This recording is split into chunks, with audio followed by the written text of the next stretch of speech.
When I was 7 years old, my parents always had a hard time keeping track of me at home. It wasn't their fault though. We had a decent-sized property out in the countryside and I used to love exploring it. And when I figured out that I could hide and force my parents to come to look for me and practically make them play hide and seek, I became the most annoying kid in the world. That being said, that same annoying behavior is most likely what saved my life one evening on the farm. It was shortly after dinner toward the end of spring and the beginning of summer, so the sun was going down but it hadn't quite gotten dark yet. I decided that I was going to go play out in the yard for another hour or so, and I let my parents know that I was going out to play in the field. There wasn't really much to do out there, but my imagination helped me have a good time. I ended up heading toward the tree line to climb one of the trees that I like to spend time in, but as I got closer and closer, I started to get this strange feeling. I slowed my pace a bit and thought twice about climbing trees that night, and I'm thankful I did, because as I came to stop about 20 feet away from the trees, I saw a flicker of light. Even as a kid, I recognized the reflection of light off an animal's eyes, and growing up on the farm, my dad always told me to be on the lookout for coyotes. I locked eyes with whatever was in the woods staring back at me, and I was frozen in place. After a minute of neither of us making a move, I tried my best to slowly step backward and walk away from the tree line. But as soon as I took my first step, I heard the terrifying sound of what I now know are called yip howls. From the noise, I knew I was dealing with coyotes, and to make things even worse, it sounded like some of them were out in the field with me. As an adult, I've learned what you're supposed to do when you're in that sort of situation, but as a kid, once the fear set in, my adrenaline spiked and did the one thing you should never do. I turned and began running as fast as I could through the field. As soon as my back was to the tree line, I heard the yip howls again, with many of them being much closer to me this time. I was panicking as I sprinted through the field that was now bathed in moonlight. Tears were streaming down my face as the sound of the coyotes kept getting closer and closer, but I didn't seem any nearer to my house than I was before. To this day, I still don't know what caused me to change the direction that I was running in, but as the sounds of the coyotes got closer, I figured that maybe I would be safer in one of my hiding places. Luckily for me, there was a cluster of large rocks and boulders out in our field that we hadn't figured out how to get rid of, and I used to slide in between the really thin cracks and wedge myself inside when I was hiding from my mom and dad. And as I said, I didn't know what drew me to that spot, but as soon as I reached the cluster of boulders, I climbed over one, and as fast as I could, I stuffed myself inside one of the larger gaps.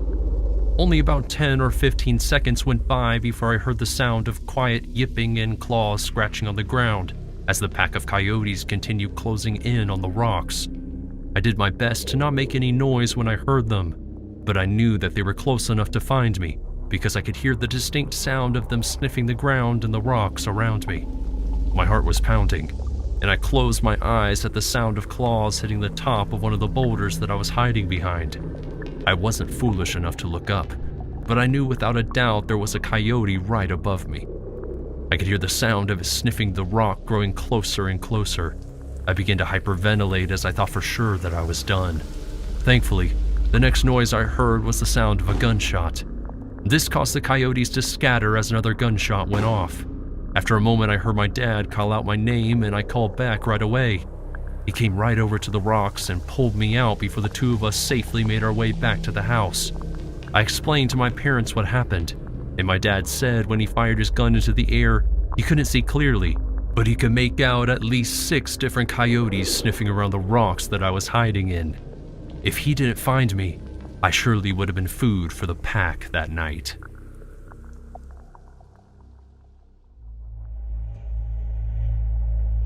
Growing up in the countryside, there isn't really much to do except wander around with your friends and do our best to stay out of trouble. For the most part, this meant doing a lot of hiking, camping, fishing, and working. One of our favorite places to go was actually one that we found when we were out hiking one of the trails about 20 minutes down the road from our town. On a hike one day, we decided to go off the beaten path and wandered through the woods for a bit and ended up finding an old broken down building that we just assumed was an old barn from the early 1900s. After finding the barn, we quickly turned it into our hangout spot, especially on nights that we wanted to camp out. It was really secluded, and because it was an enclosed space, it also felt sort of homely. That was until one night we showed up expecting to camp there, and we ended up running out of the woods in the pitch black, just hoping to escape with our lives. You see, we all decided to meet up after work, hang out, and have a little fire by the barn.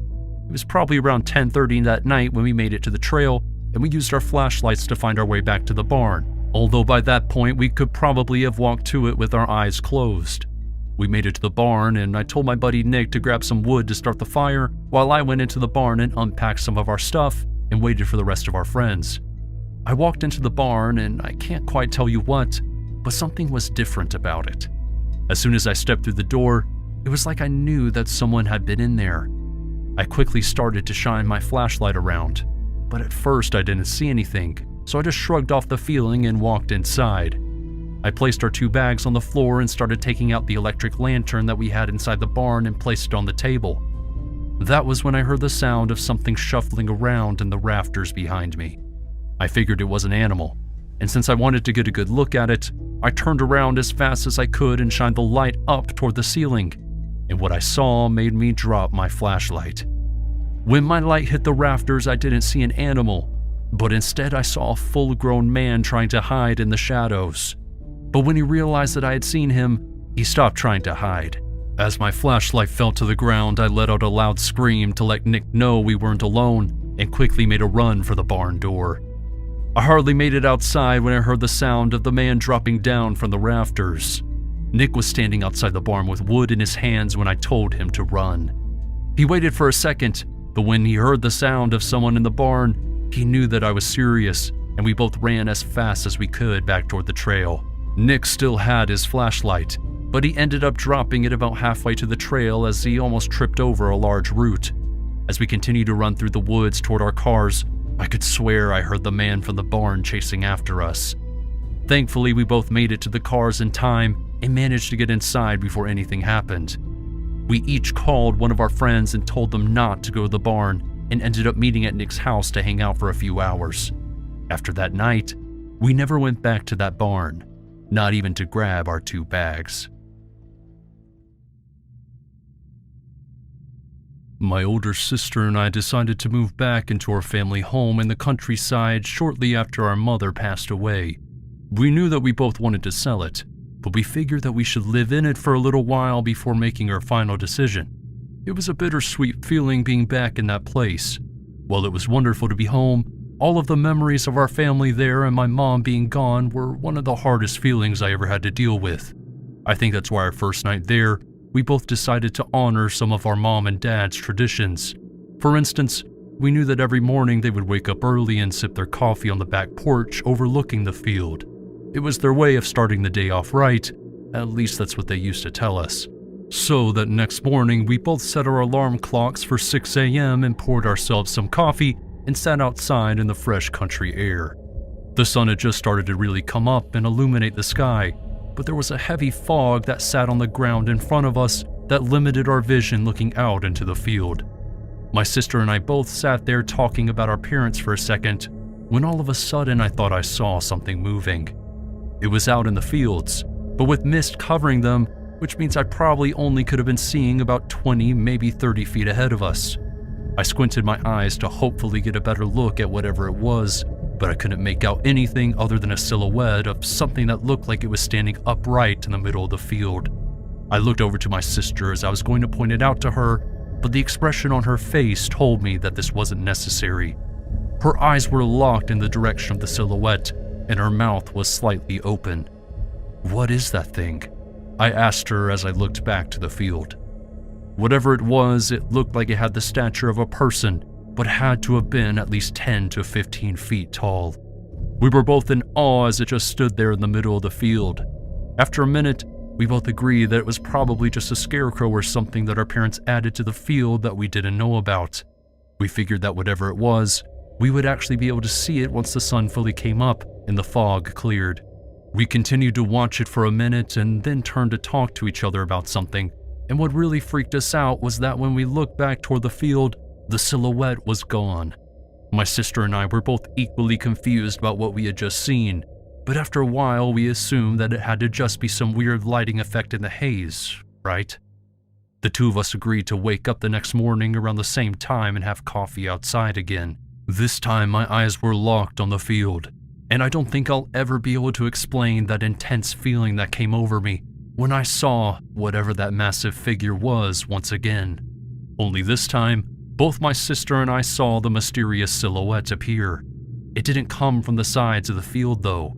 It was almost as if it had risen out of the ground, but realistically it was most likely coming from the section of the field straight ahead of us, and what we were seeing was it becoming visible in the fog as it came forward. The two of us sat on the porch staring out into the foggy field for another 20 minutes or so, hoping to see where the silhouette runs off to. And as the mist began to clear, I was shocked to see whatever it was just turned around and walked back through the field.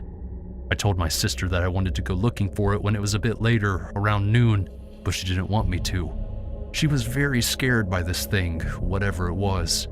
And she even thought that our mom and dad always had coffee outside to watch the silhouette and make sure that whatever that thing was never made it up to the house. Later that day though, I decided to sneak out anyways and made my way out into the field. I walked over to where I was sure that the silhouette had been standing, but I didn't see any sign of tracks. The only thing I noticed was a strange feeling in my head. I tried to shake it off and I began walking deeper into the field. I probably made it about 10 steps away from where I had first gotten that strange feeling, when all of a sudden, everything went black. The next thing I knew, I was waking up inside the house on the living room couch. My sister said that she saw me passed out in the field and called a neighbor to help bring me inside. She asked if I needed to go to the hospital, but oddly enough, after waking up, I felt just fine. That was enough investigating for us though. After the 2 incidents with the silhouette in the fog and then passing out on the field, we decided to sell the house and move out as fast as we could. We left a note for the new homeowners to watch that back field, but other than that, we didn't want to sound like we had lost our marbles, so we kept everything else to ourselves.